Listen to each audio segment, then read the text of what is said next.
Hello दोस्तों, मेरा नाम है अक्षय और आप देख रहे हैं हम हैं अक्षय 99। दोस्तों, अगर आपको भी रहस्यमय मूवी देखना अच्छा लगता है तो ये मूवी आपके लिए। फिल्म की शुरुआत होती है भगवान कृष्ण के अंतिम दिनों से। कृष्ण अपने एक भक्त को एक रहस्यमयी कंकण सौंपते हैं। इसमें मानवता की रक्षा का रहस्य छिपा है। कृष्ण कहते हैं कि जब कलयुग में संकट आएगा, ये कंकण उस समय के सच्चे साधक तक पहुंचेगा। कट टू वर्तमान युग। डॉक्टर कार्तिकेय एक वैज्ञानिक हैं जो अंधविश्वासों पर विश्वास नहीं करते। वो एक छोटे शहर में काम करते हैं और लोगों की आस्था जनित मान्यताओं का तर्कपूर्ण जवाब देते हैं। उनकी मां चाहती हैं कि बेटा भगवान में विश्वास करे, लेकिन वो सिर्फ विज्ञान में यकीन रखता है। कार्तिकेय की मां द्वारका भगवान श्री कृष्ण जी का नगर की यात्रा पर जाने का निर्णय लेती हैं। कार्तिकेय भी मजबूरी में साथ जाने को तैयार होता है क्योंकि उसे अपनी मां की चिंता रहती है। दूसरी ओर द्वारका में एक पुरातत्वविद प्रोफेसर आर्यन को एक प्राचीन वस्तु मिलती है जो उसी कंकण से जुड़ी होती है। लेकिन उसी रात कुछ रहस्यमयी लोग प्रोफेसर की हत्या कर देते हैं। मरने से पहले प्रोफेसर अपने शिष्य श्रीनिवास रेड्डी को एक सुराग देते हैं और कहते हैं कि कृष्ण का कंकण सही हाथों में पहुंचना चाहिए।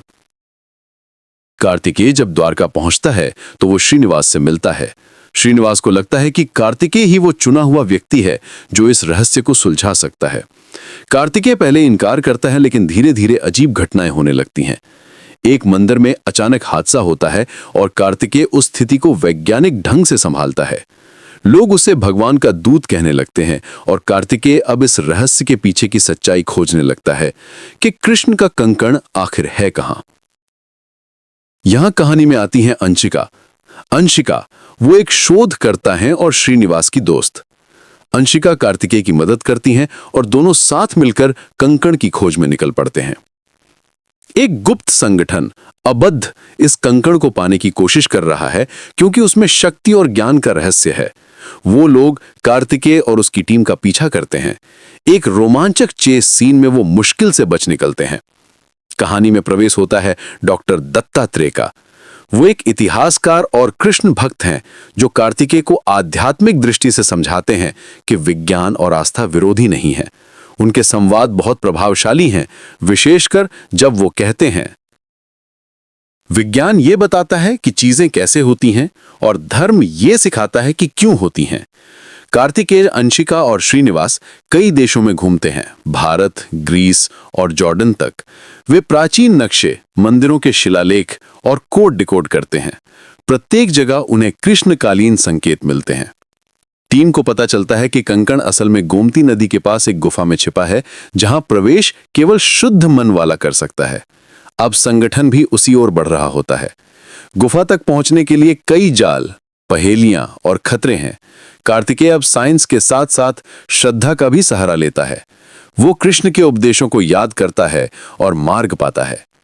गुफा में पहुंचकर कार्तिकेय अंततः उस कंकण को देखता है। जैसे ही वो उसे छूता है, कृष्ण की झलक दिखाई देती है। वो समझ जाता है कि ये शक्ति किसी के अधीन नहीं, बल्कि मानवता की रक्षा के लिए है।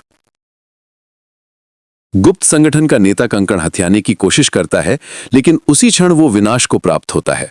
गुफा ढहने लगती है और कार्तिकेय किसी तरह बाकी टीम को बचाकर बाहर निकालता है।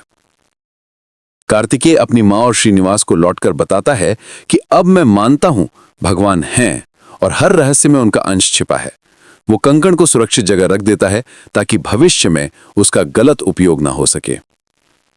एक रहस्यमयी व्यक्ति किसी और प्राचीन वस्तु के बारे में बात करता है। यह संकेत देता है कि कहानी कार्तिकेय 3 में जारी रहेगी। दोस्तों, पूरी मूवी रहस्यमयी से भरी हुई है और आपको ये मूवी की जानकारी अच्छी लगी हो तो हमारे इस वीडियो को लाइक जरूर करें और हमारे इस चैनल को सब्सक्राइब करें। धन्यवाद।